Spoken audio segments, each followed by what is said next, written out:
আর বন্ধুরা, এখন আমি যে বিষয়টা নিয়ে কথা বলবো সেটা হচ্ছে দেবদাকে নিয়ে। তো দেবদার বিগেস্ট রিলিজ করা 5খানা আপকামিং মুভি নিয়ে কথা বলবো, যে ছবিগুলো রিলিজ করলে দেবদার যে কেরিয়ার আরও একটা বিরাট বড় জায়গায় আসতে চলেছে। সেই ছবিগুলো কিন্তু খুব শীঘ্র 2024 থেকে 25 কিংবা 26-এর মধ্যে কিন্তু আসতে পারে, এরকম কিন্তু একটা সম্ভাবনা রয়েছে 2-3 বছরের মধ্যে। তো সেই ছবিগুলো কী কী, সেই বিষয় নিয়ে আলোচনা করব।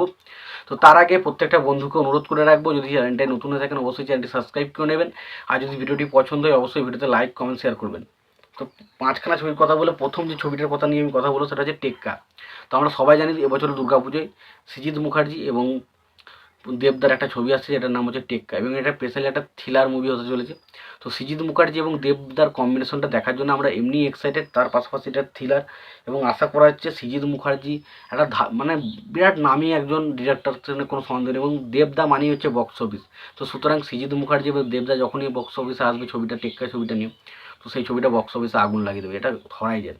তো প্রথম ছবি হচ্ছে টেক্কা। দ্বিতীয় যে ছবিটা নিয়ে কথা বলবো সেটা হচ্ছে দেব, অভিজিৎ সেন এবং মিঠুন চক্রবর্তী একসঙ্গে জুটি। তো আমরা দেখেছিলাম দেব, অভিজিৎ সেন এবং মিঠুন চক্রবর্তী যখন ফার্স্ট টাইম এসেছিলো প্রজাপতি বলে, তো সেই ছবিটা অল টাইম ব্লকবাস্টার হয়েছিল, এবং ছবিটা প্রায় 14 থেকে 15 কোটি পর্যন্ত কালেকশন কিন্তু করেছিল। এটা বিরাট বড় একটা কালেকশন। এবং তার পরবর্তী সময় আমরা দেব আর অভিজিৎ সেনকে যতবারই জুটি বাঁধতে দেখেছি, সেই ছবিটা কিন্তু বক্স অফিসে সুপার ডুপার হিট হয়েছে। তাতে আপনি টনিকের কথা বলুন, বা প্রজাপতির কথা বলুন, বা প্রধানের কথা বলুন, প্রত্যেকটা ছবি কিন্তু বক্স অফিসে এসে সুপার ডুপার হিট হয়, এবং প্রত্যেক বছর কিন্তু তারা ডিসেম্বরের খ্রিস্টমাসটাকে তারা কিন্তু টার্গেট করে ছবিটা নিয়ে আসে। তো এবছরও খ্রিস্টমাস টার্গেট করে তারা কিন্তু একটা ছবি আনতে চলেছে, এবং দেব অভিজিৎ সেন এই জুটিটাই যথেষ্ট একটা ছবিতে বক্স অফিসে কাফি করার জন্য। তো বুঝতেই পারছেন দেব, অভিজিৎ সেন এবং মিঠুন চক্রবর্তী যখন একসঙ্গে আসবে, আবার একটা বিরাট বড় সুনামি আসবে, এটা নিয়ে কোনো সন্দেহ নেই। তো এই ছবিটা হচ্ছে দেবের দ্বিতীয় ছবি যেটা আসতে চলেছে খুব। 3 নম্বর যে ছবিটার কথা বলো সেটা হচ্ছে খাদান। তো বুঝতে পারেন খাদান নিয়ে এই মুহূর্তে যদি বাংলার কোনো ছবি নিয়ে সবচেয়ে বেশি হাইপ ক্রিয়েট হয়, বা মানুষ সবচেয়ে বেশি এক্সাইটেড যদি কোনো কমার্শিয়াল ছবি নিয়ে হয়ে থাকে, সেটা হচ্ছে খাদান।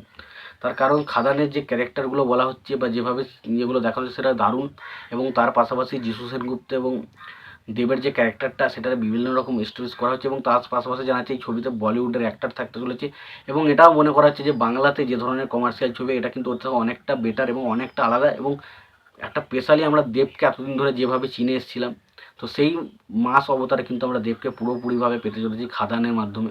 তো খাদান নিয়ে তো প্রত্যেকটা মানুষ এক্সাইটেড, তো অবশ্যই এটা 3 নম্বরে থাকবে। বাকি দুটো ছবির কথা যদি বলি, একটা হচ্ছে রঘু ডাকাত, যেটা SBF এর আন্ডারে হতে চলেছে। তো বুঝতে পারছেন রঘু ডাকাত মানে দেবের একটা বিরাট হিট ছবি, এটা নিয়ে কোনো সন্দেহ নেই। এবং রঘু ডাকাতের জন্য প্রায় অনেক মানুষ অডিয়েন্সে বসে হয়েছে, কারণ যখন একটা পোস্টারটা বেরিয়েছিল সেটা নিয়ে কিন্তু একটা আলাদা রকম হাইপ কিন্তু সৃষ্টি হয়ে গেছিলো। প্রত্যেকটা মানুষ কিন্তু এই ছবিটা নিয়ে একটা এক্সাইটেড হয়ে গিয়েছিলো।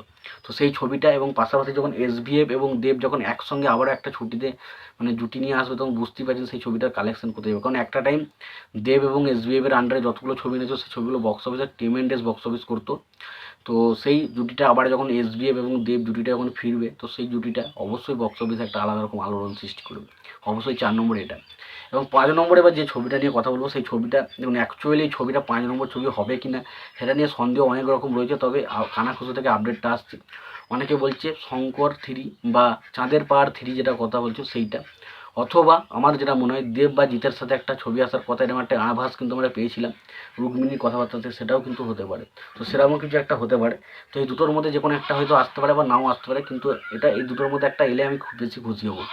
এবং চাঁদের পাহাড় সেটা নিয়ে মানুষের এক্সাইটমেন্ট প্রচুর ছিল।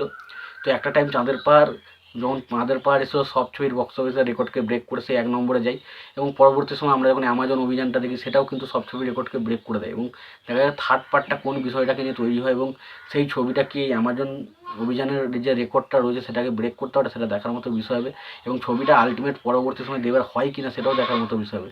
না দেবজিৎ যে একসঙ্গে আসার কথা ছিল 2 পৃথিবীর পর, সেই ছবিটাও হয় কিনা সেটা দেখার মতো বিষয় হবে। তো এই ছিল দেবের 5টা ছবির লাইন আপ। তো এই নিয়ে তোমাদের কি মতামত রয়েছে তোমরা জানাতে পারো। তোমাদের যদি ভিডিওটি পছন্দ হয় অবশ্যই লাইক কমেন্ট শেয়ার করে দিও, আর যদি চ্যানেলটা নতুন থাকো অবশ্যই চ্যানেল সাবস্ক্রাইব করে দিও, পাশে বেল আইকনটা অবশ্যই প্রেস করে দিও। ভালো থেকো, সুস্থ থেকো, দেখা হচ্ছে পরে ভিডিওতে।